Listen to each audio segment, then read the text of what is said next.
Ini saya akan menyampaikan tentang keutamaan bulan Ramadan. Bulan Ramadan yang kita ketahui adalah bulan di mana beda dengan bulan-bulan lainnya. Karena bulan Ramadan ini adalah bulan yang penuh berkah dan bulan yang paling agung dari seluruh bulan-bulan lainnya. Karena pertama, bulan Ramadan ini bulan Al-Quran diturunkan, sebagaimana tadi dibacakan oleh imam dalam salat, Syahrul Ramadan allazi unzila fihil Quran hudal linnas wa bayyinatin minal huda wal furqan. Artinya, pada bulan Ramadan Al-Quran diturunkan, keterangan bagi umat manusia dan petunjuk serta pembeda antara yang hak dan yang batil, antara yang benar dan yang salah, antara yang haram dan yang halal. Ini adalah Al-Quran yang harus kita pelajari dengan sebaik-baiknya. Karena Rasulullah mengatakan dalam hadisnya, khairukum man ta'allamal Qur'an wa 'allamahu. Ya, sebaik-baik kamu adalah yang belajar Al-Qur'an lalu dia mengajarkannya, begitu seterusnya. Dan Al-Qur'an ini adalah nasihat yang berbicara. Sebagaimana di dalam Al-Qur'an Allah mengatakan, hadza bayanun linnasi wa hudan wa mau'izatun lil muttaqin. Ali Imran ayat 138. Artinya inilah Al-Quran, keterangan bagi umat manusia, petunjuk dan nasihat atau pelajaran bagi orang-orang yang bertakwa. Jadi dia adalah petunjuk dari jalan yang gelap gulita menuju jalan yang terang benderang. Karena nasihat itu ada dua. Nasihat yang berbicara itulah Al-Quran, kalamullah, firman Allah.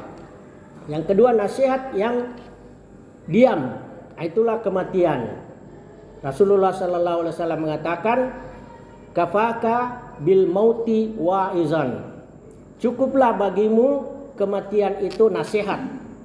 Ya, bagi orang yang meninggal tidak mampu lagi berbicara, tetapi bagi kita orang yang hidup bisa mendapatkan nasihat dari orang yang meninggal itu, bahwa suatu waktu kita akan seperti mereka, yaitu menuju yang namanya kematian. Karena kematian itu tidak bisa dihindari. Makanya kematian itu tidak perlu ditakutkan, tetapi perlu dipersiapkan. Apa yang dipersiapkan adalah bekal, yaitu bekal takwa. Tazawwadu fa inna khairaz zadi taqwa.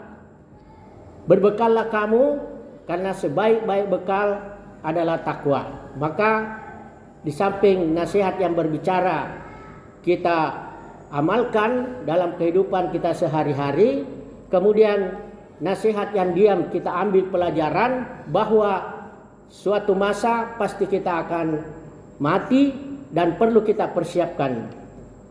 Itulah yang pertama dari keutamaan bulan Ramadan, di mana Al-Quran diturunkan. Yang kedua, bulan Ramadan kita diwajibkan berpuasa. Tidak beda, tidak sama dengan bulan-bulan lainnya. Kalau bulan-bulan lainnya itu kita hanya disunnahkan untuk berpuasa.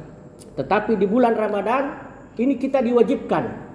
Sebagaimana firman Allah yang dibacakan tadi imam, faman syahida minkumus syahra falyasum. Barang siapa yang menyaksikan atau melihat bulan Ramadan, maka hendaknya lah dia berpuasa. Nah, karena puasa itu mendapatkan pahala yang tidak sama dengan amal-amal lainnya. Kalau amal-amal lainnya itu minimal 10 kali lipat sampai 700 kali lipat.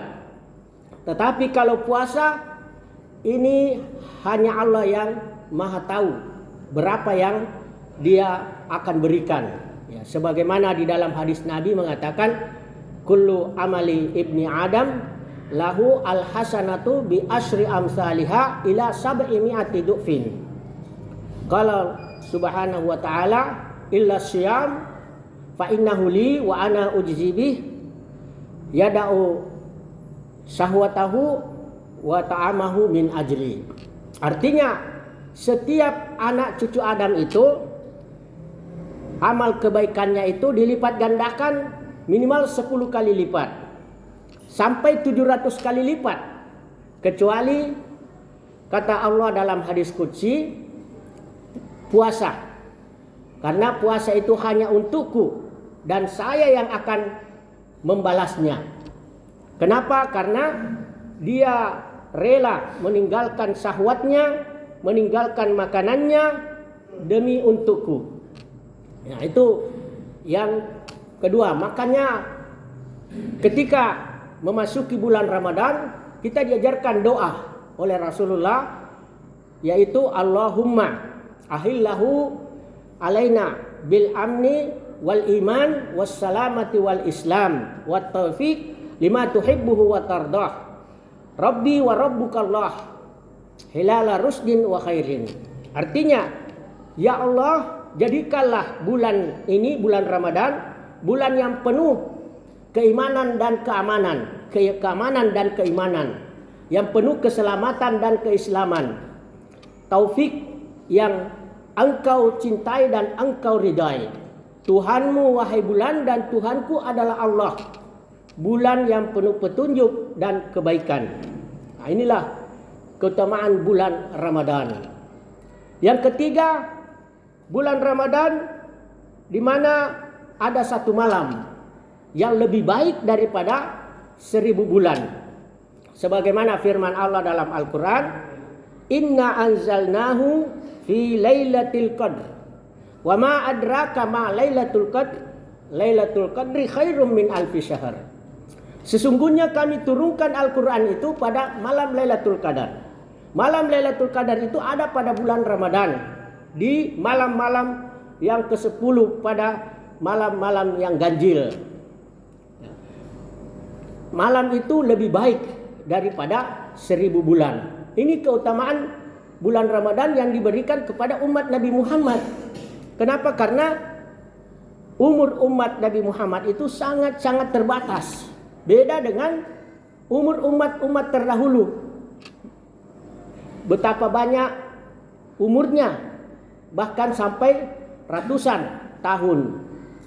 Sedangkan Nabi Nuh saja alaihissalam dalam berdakwah itu 1000 kurang 50 tahun. Ya, bagaimana dengan umurnya? Tentu lebih dari itu. Maka kita umat Nabi Muhammad diberi kelebihan, yaitu satu malam saja kalau kita dapatkan itu sama 1000 bulan. 1000 bulan itu sama dengan 83 tahun. Padahal umur umat Nabi Muhammad sebagaimana disabdakan oleh beliau, a'maru ummati ma baina sittin ila sab'in wa aqalluhum yajuzu dzalik. Artinya umur umatku ini rata-rata 60 sampai 70 tahun. Selebihnya itu sangat jarang. Makanya pada bulan Ramadan ini mari kita manfaatkan bulan ini yang sebaik-baiknya dan sepenuh hati. Ya. Kemudian yang keempat, bulan Ramadan adalah bulan pengampunan dosa. Di mana kalau kita berpuasa karena Allah, itu dosa kita sebelumnya diampuni olehnya. Begitu juga kalau kita sholat lail pada bulan Ramadan dengan iman dan hanya mendapatkan ridha Allah semata, itu diampuni dosa-dosa sebelumnya. Sebagaimana Rasulullah sallallahu alaihi wasallam bersabda, "Man shoma ramadhana imanan wahtisaban, ghufira lahu ma taqaddama min dzambi barang siapa yang berpuasa pada bulan Ramadan dengan iman dan mengharapkan semata-mata ridhonya Allah, maka diampuni dosa-dosa sebelumnya. Begitu juga bagi yang qiyamul Ramadan, diampuni dosa-dosa sebelumnya. Makanya puasa ini bagi Imam Al-Ghazali itu membagi 3 orang berpuasa. Pertama, puasanya orang awam, yaitu hanya meninggalkan makan, minum, serta hubungan suami istri mulai dari terbit fajar sampai terbenam matahari. Amal-amal yang berupa dosa-dosa atau perbuatan sia-sia itu dia tidak bisa tinggalkan. Maka puasa ini tidak ada pahalanya. Sebagaimana Rasulullah SAW mengatakan, rubba sha'imin la yajidu min siyamihi illal ju' wal atash. Banyak orang yang berpuasa tetapi tidak dia dapatkan dari puasanya itu kecuali lapar dan haus. Maka puasa yang kedua yang lebih baik, ya, yang mendapatkan pahala dan ampunan dosa, itulah puasanya orang beriman. Ya, orang beriman puasanya itu diberi pahala yang tidak ditahu berapa jumlahnya. Hanya Allah yang Maha tahu. Ya, karena Rasulullah mengatakan as-saumu li dalam hadis qudsi wa ana ujzi bih. Puasa itu untukku dan saya yang akan membalasnya secara langsung. Nah, inilah puasa yang kedua, puasanya orang yang beriman. Puasa yang ketiga yang paling utama itu puasanya al-khawasul khawas. Kalau yang kedua al-khawas, puasa al-khawas khusus. Tapi kalau yang ketiga khawasul khawas, lebih khusus lagi. Ini puasa yang tingkat tinggi. Puasanya para nabi, para wali, para orang-orang yang sangat dekat dengan Allah. Kalau dia sama puasanya orang pertama, sama ditambah sama dengan puasanya orang kedua, ditambah lagi dia meninggalkan dosa-dosa hati. Kalau yang kedua hanya dosa-dosa berupa perbuatan dan perkataan. Tetapi kalau yang ketiga ini dia meninggalkan lagi dosa-dosa hati seperti iri, dengki, benci dan seterusnya. Nah, inilah puasa tingkat tinggi. Nah, kemudian yang terakhir yang kelima, keutamaan bulan Ramadan ini, di mana bulan Ramadan pintu-pintu surga pada terbuka dan pintu-pintu neraka pada ditutup dan setan-setan pada dibelenggu. Sebagian ulama mengatakan bahwa benar-benar pintu surga itu dibuka, tetapi sebagian mengatakan bahwa itu hanya kiasan. Maksudnya adalah supaya orang mudah melakukan amal-amal kebajikan. Makanya banyak kita saksikan di bulan Ramadan ini orang pada beramai-ramai ke masjid untuk berjamaah, beramai-ramai hafal Quran, beramai-ramai untuk bersedekah karena mudah melakukan kebajikan. Begitu juga sebaliknya, neraka-neraka ditutup. Artinya susah orang melakukan perbuatan-perbuatan dosa seperti pada bulan-bulan lainnya. Karena kenapa? Karena setan-setan itu pada dibelenggu sehingga susah untuk melakukan godaan kepada orang-orang beriman. Nah, inilah yang dapat saya sampaikan. Mudah-mudahan ada manfaatnya. Kurang lebihnya mohon maaf. Hadanallahu wa iyyakum ajmain. Wassalamualaikum warahmatullahi wabarakatuh.